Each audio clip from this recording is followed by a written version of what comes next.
what's up, everybody? It's me, Stefan, the least popular tarento in Japan, represented, of course, by Yoshimoto Kogyo. Today is August 16th. It is around 11:30 a.m. when I'm reading this news.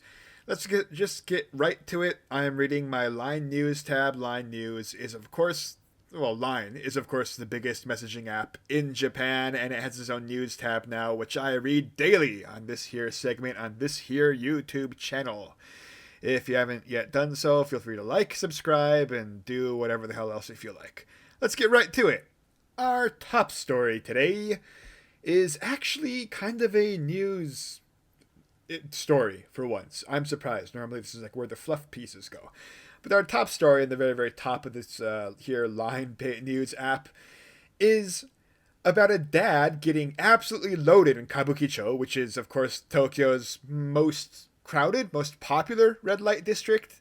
It's not just a red light district. You can do more than just get your thingaling wet. You can do more than just get your pee-pee wet there in Kabukicho. You can get absolutely drunk. But this dad got absolutely loaded in Kabukicho, and he crashed his car on the way to Disneysea, which is the other Tokyo Disney theme park, with his family inside.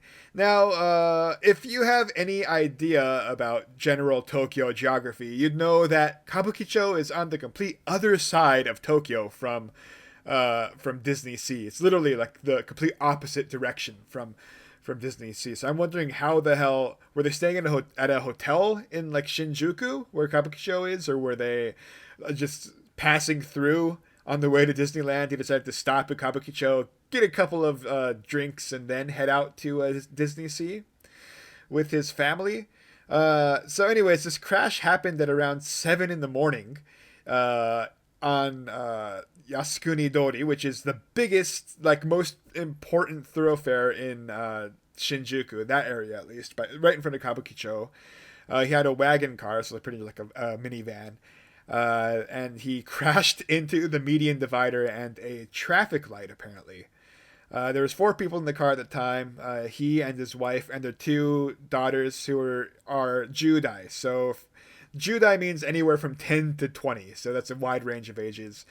And they all had some degree of minor injuries. So they're all taken to the hospital. But they won't be going to Disneysea. So they were supposed to be going to Disneysea. Their dad apparently went out to Kabukicho at 10 in the morning. Or 10 in the afternoon. Or 10 in the evening. And then was out all the way till 2 in the morning drinking. They say that he drank an amount of beer and Ken Chuhai, so like the good stuff, to the amount of 3 liters. 3 liters. That's so you're supposed to drink like 2 liters of water a day. So he drank like the amount of water you're supposed to drink, except it was alcohol. And Chuhai can be pretty strong too. They said it's around 6 cans, which are pretty big cans. Oh, so he got like the tall boys. He drank 6 tall boys and then drove. So at the scene, police officers said they could smell alcohol, and he was clearly inebriated. So looks like that family vacation did not go as expected. Hopefully it's not too traumatizing for the kids, and they'll be no longer they won't have to go to years of therapy to get over their dad ruining a family vacation because they had to get drunk at the red light district. Moving on to the second story. This story is probably not... I don't know why this probably happens thousands of times a day. Not just, around the world, but in Japan. But a dude got texted, like a 19-year-old kid got texted that he didn't pay his taxes. And he decided to pay up and got defrauded of 40,000 yen. So like $450. So this happened in Hyogo-ken, so next to Osaka.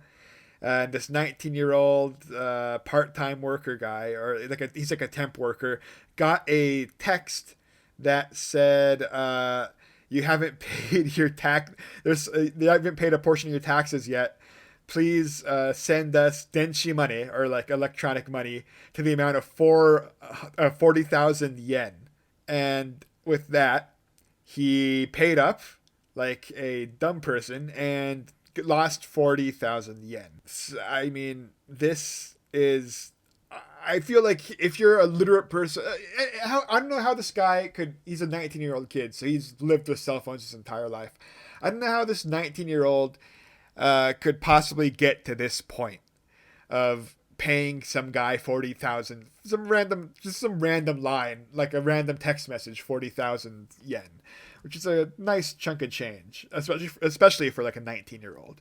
So anyways, he told his mom, and his mom said, you idiot, there's no way that the actual government would send you a text to tell you to pay your taxes. That's gotta be a scam. And sure enough, it was. And that is a news story in Japan, apparently. So yeah, money fraud. It's not just for old people now. So if this is your first time listening, there's 2 rows of random, normally they're fluff pieces. Today they're actually semi-interesting news stories. But there's 2 rows of like headlines with like pictures. And then in between those, there's like the 3 actual news headlines. We'll get to those in a second, but first let's cover that second row of random nonsense stories. And today it is really random nonsense stories. The first story is a story about the model Miu, who is graduating, quote unquote. They use graduating when someone leaves a job for like anything. If you've been in the Japanese idol scene, you know that word. The word graduate just means quitting. She's graduating, being a VV, which is a fashion magazine model, and with a final cover shoot with Fujita Nikoru. And they show off their nakayoshi aki kode, so their friendly fall fashion, and that's how she's ending her VV career. VV is like a pretty influential fashion magazine, I guess. I'm not exactly one to talk about fashion, being a 31-year-old bald guy, and this is a fashion magazine aimed towards younger girls, but apparently. Miu is graduating from being a senzoku model for this magazine with the October edition of this mag. So if you're in any chance interested in Miu, feel free to check that out, I guess. Story number 4, moving on from that one, is another big old nonsense story. In this case, it's a summary of a TV show that was on yesterday. It's this article about Panther, which is a trio, Panther Mukai meeting a girl that he rejected in high school 18 years ago on last night's episode of Shabekuri 7, which is a popular talk show in Japan. So this girl had a crush on him for 15 years because they went to school together since what's before preschool? I guess we'll just say preschool, since preschool. She confessed to him in the 3rd year of high school. He rejected her because he was super popular back then, apparently, according to this article. And then 18 years later, this TV show brought them back together, and she confronted him, and everyone started crying and stuff, and it was a very interesting show, I guess. I actually saw this episode. It was. I've seen better segments, but it's a pretty interesting regular segment they do where they just have like 5 random people from this famous person's past, and they have to try to identify him. It's like that SNL skit, "What's My Name?" kind of. It's where they have them just like try to figure out who these random people that were once important in their life are. And sometimes they fail miserably, and that's kind of fun in a sense. Anyways, move on to the actual news here. So there's 3 big old news stories that are actually news stories that are headlines here. The number 1, so the last couple of days we've been talking about Hokkaido rain and all that jazz. And there's still a chance of it raining heavily in Hokkaido and all the way down to Kyushu on the on the Japan Sea side of Japan. They're looking at there being a chance for heavy rain up till the 18th of this month, so a couple more days. Yesterday the article said that it was going to rain till today, but apparently they revised that, and now Hokkaido has a chance of getting rain until the 18th. And as you know, It's been raining a lot over there, and they're starting to have issues with landslides and floods and stuff. So hopefully things calm down. I've said this for the last week, but it's really becoming an issue over there. Meanwhile, here we're having like our last hot day of the summer in Tokyo. So yeah, the weather sucks. What are you gonna do? Moving on to story number 2. This one is interesting, I guess. So the Japanese national government made the most new hires ever in its history, thanks to expanded COVID response efforts.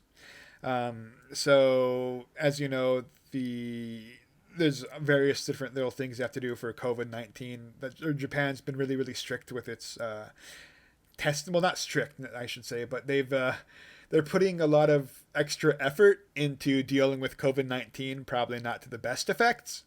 And as a result, they hired 603 more people this year than they did last year, and that means it's the most ever. And it's the most since they've really kept track of these things, starting in 2012. And also for the first time ever, the hiring rate of women, or so like the amount of women they hired, it amounted to over 40% of their total new hires, which is, considering Japan's continual struggle with achieving some sort of equal hiring practice of trying to beat back that glass ceiling. It's progress, which is nice to see considering how stubborn it can be in other areas in terms of that. So yeah, good on them. Let's see it get up to like 50% or so soon. Anyways, moving on. The last story for today, number 3. So the Japanese government, like a Japanese government agency, says that everything's fine and decides to not investigate the government connections to the Unification Church. So as you know, some of the fallout of the Abe Shinzo assassination led to people uncovering parliamentary member and cabinet member ties with the Kyu Toitsu Kyokai, so the Unification Church, Moonies, if you're of that generation and know what that means. And there's quite a few of them. This led to the Prime Minister Kishida reorganizing his cabinet again, and then to get rid of like some of the people with the connections, except some of the new people he brought in still have connections to Toitsu Kyokai, the Unification Church. So it's really been dominating the news.